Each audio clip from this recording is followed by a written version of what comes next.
What if a message, urgent and profound, was hidden in plain sight? Not in a single chapter or a single book, but scattered across centuries of history, poetry, and law. 8 fragments of scripture, chosen by chance.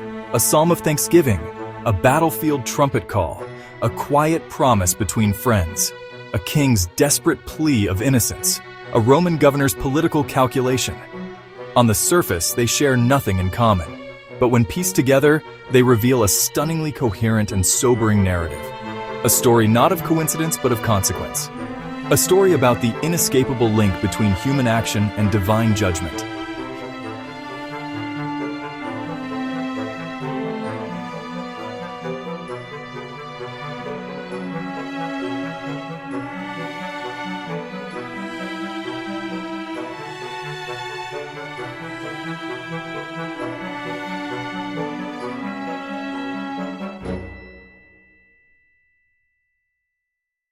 The key that unlocks this puzzle is found in a single stark warning from the prophet Hosea, "For they sow the wind, and they shall reap the whirlwind." This is not merely a proverb. It is presented as a fundamental law of the moral universe, a principle of retribution where actions don't just have consequences, they have amplified exponential consequences. Sowing something as insubstantial as the wind results in reaping a force of pure, chaotic destruction.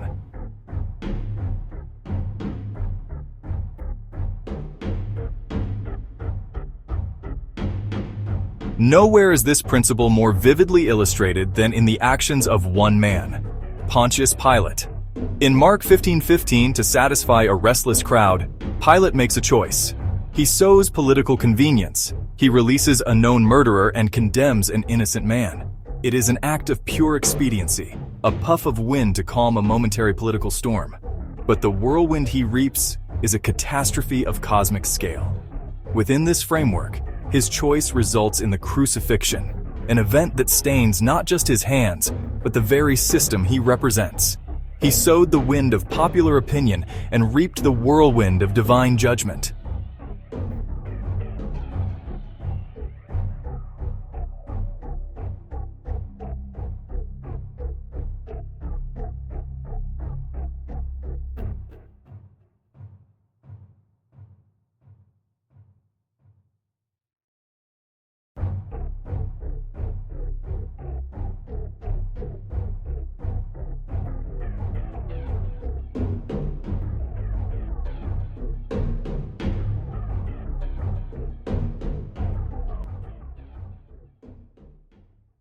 At the heart of this narrative is the immense burden of leadership, and a terrifying concept: blood guilt, the spiritual stain left by the shedding of innocent blood, a pollution that doesn't just cling to the killer, but to their family, their city, their entire nation. The verses present us with 2 leaders facing a crisis of blood guilt.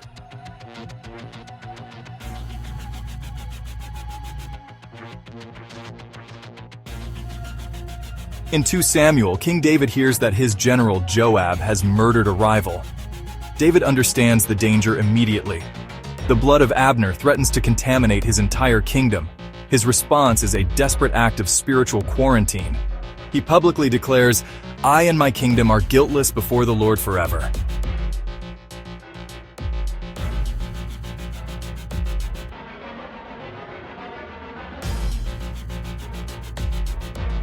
In stark contrast stands Pilate. He does not try to avoid blood guilt.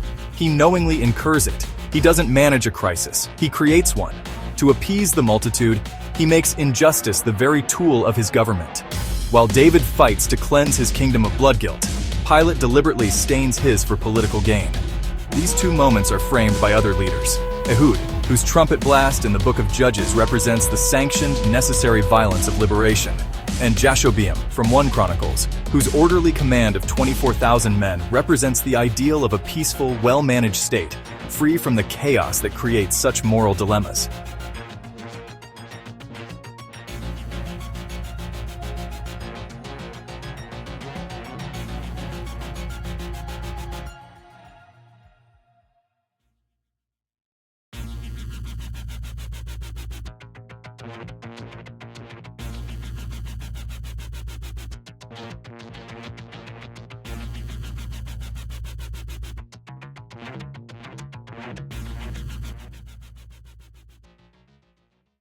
Divine judgment is not arbitrary.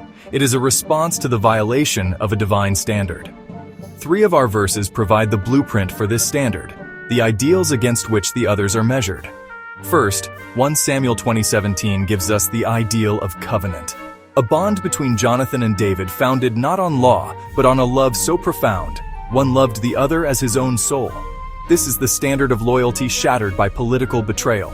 Second, 1 Chronicles 27:2 shows us the ideal of order, a kingdom so well structured that its divisions move in perfect harmony. This is the stability that is destroyed by internal strife and mob-driven chaos.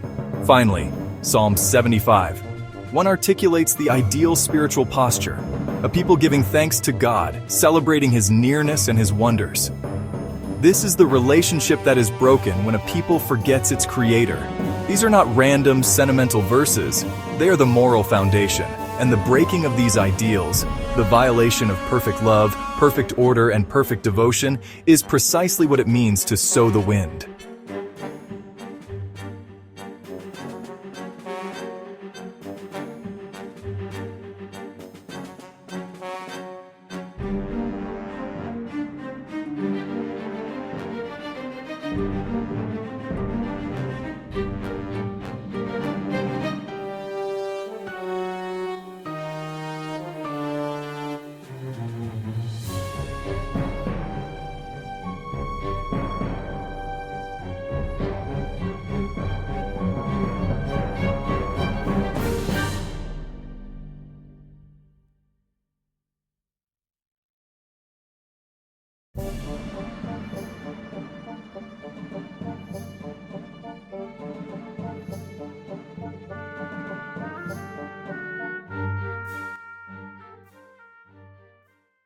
When the ideals are broken, when leaders fail, when blood guilt stains the land, the whirlwind comes.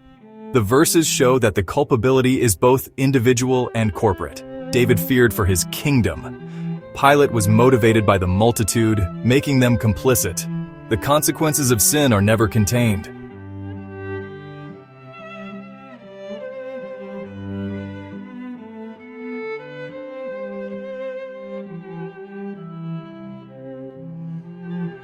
And at the climax of this building tension, we are given a final terrifying command from the prophet Zechariah: "Hush, all flesh, before the Lord."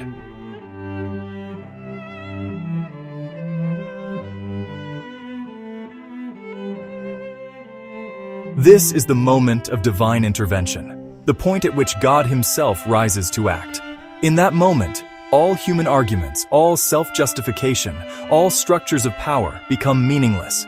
It is the final assertion of divine sovereignty, before which all of creation must fall silent. This theme is then amplified to a cosmic scale in the ancient Book of Enoch.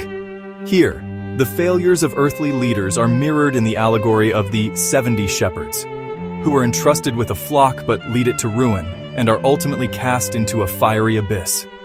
Enoch's visions confirm that no act of injustice is ever forgotten. Heavenly books and tablets record every sin, every drop of innocent blood awaiting a final, inescapable judgment.